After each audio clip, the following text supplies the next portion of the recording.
the next step for him as he moves into the second half of his Oregon State career, the last half of his Oregon State career? Well, just to be consistent with everything that he does, Yeah. is just stockpile good play after good play. What that means is don't let the last play affect you, okay?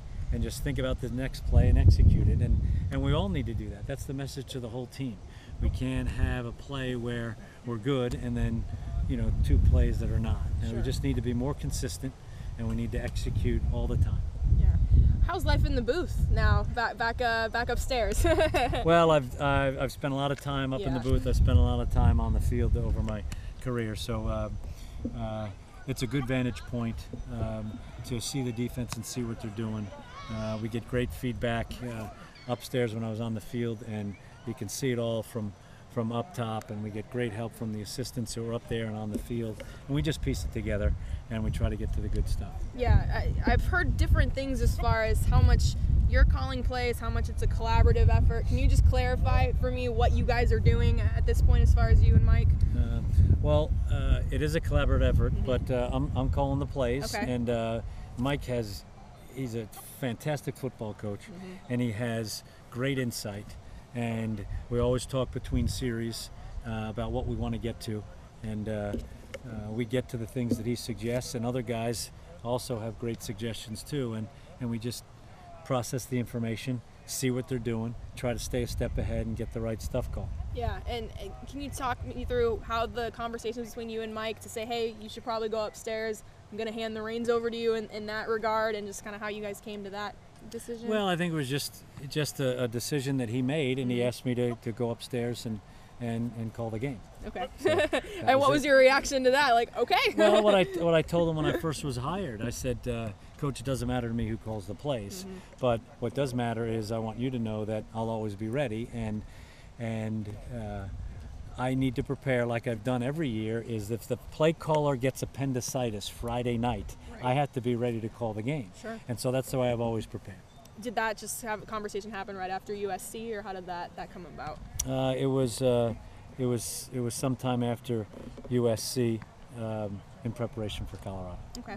And then one last thing for me, can you just take me through the 72-yard Jordan Villamin catch and run, and just kind of what made you call that play, what you saw, and why that play was successful? Well, it was just where we had that play marked prior to the game of a good opportunity to get that play called. It was a play that we have 7 blockers. We wanted to make sure, because it's a longer play, that we had good protection. The line protected it great. Teron Ward did a fantastic job chipping on one of the linemen to keep the middle of the pocket clean, so Sean had that extra time and nobody in his face. And he threw a perfect ball, and Jordan did a great job of keeping his hands together when he reached for it, so he could catch it. And then he did a great job finishing, all right, and staying on his feet and going all the way for the score. So it was a great job by everybody. I mean, the quarterback threw a perfect pass, the receiver made a great catch and finished. The line blocked really well, and then the back helped with his protection and his responsibility. So it was a great team effort on that play. Thank you so much. Good to see you. Okay, jumping back to Sean, he's like, here, let me reframe you. So he's, about 300 yards away from becoming the all-time Pac-12 passing leader. How do you talk to him about something like that? I mean, I don't. Stats come up, you don't. It's not really important. Stats are for whoever, not football players. We always talk about the team, what's best for the team. He understands that we have to win football games, and if that means handing the ball off 40 times, he will hand it off with great precision and technique. If we have to throw it 40 times, he's going to drop back and read the plays the best he can. So it's not about that. Stats and all that come just from good execution. Riley said that the passing game hasn't been as sharp as it should be. What do you think is going on there? I know there's a lot of moving parts. Well, we've had some good plays and we've had some not so good plays, and it comes down to execution. It comes down to certain positions doing it really well on some plays and then not doing it right on others, and that matters. All right, you got to, in order to be successful, you got to have 11 guys doing it right. And we've had a lot of good situations where we've had 11 guys doing it right, and we've had some big plays.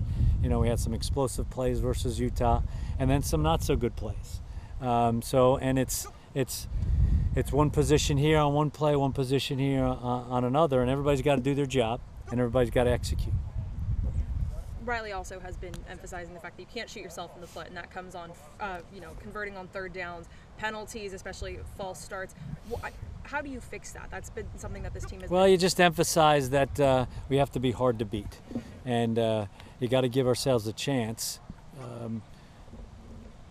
and eliminate the mistakes prior to the snap. It's hard enough because you got 11 guys on defense trying to stop exactly what you're trying to accomplish, and so if you have false starts or delays of game and things like that, it really puts yourself behind the chains, and then it makes it really hard on third down. Okay, so it's just a matter of concentration, focus, making sure that the guys are really locked in on what they have to do. And I saw that you guys yesterday at practice, Work false started, and you pulled him to put Hamlet in there. So you guys really are, trying to emphasize that at practice as well, correct? No doubt about it. I think it's really important to hold each other accountable, and it's our job as coaches to do that. And if a guy makes a mistake and jumps off sides, then we have to make sure the guys are in there that are reliable and dependable. So if we can't even get started by not staying on sides, we got to get the guys in there that we can depend on. On defense, what are you seeing from Stanford? They're one of the most physical defenses in the Pac-12. It's a good defense. They have a good scheme. It's a scheme that's been in place for a while. They run it well. They don't make a lot of mistakes. They're very sound.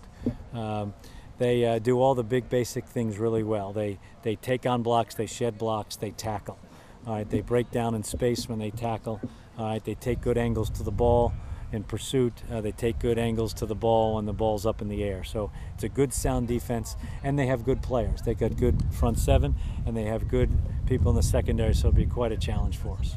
As Riley said on the conference call, though, after this game, you guys will have faced the best four defenses in the Pac-12. One of them being the one that you see every day, the Beavers. I mean, what are the similarities, and how do you think playing Oregon State's defense every day during practice is helping you guys for Stanford? Well, they're a veteran group, and as I alluded to, they're a veteran group that knows how to play, and they do all the big basic things really well. All right, they get to their gaps, okay? They get to their spot in coverage, all right? And when the guy's in their zone, they cover the guy. So they're just really two defenses that are a great example of doing it exactly as the coaches expect. Whatever the coverage, whatever the call, they're performing their assignment and doing it really well.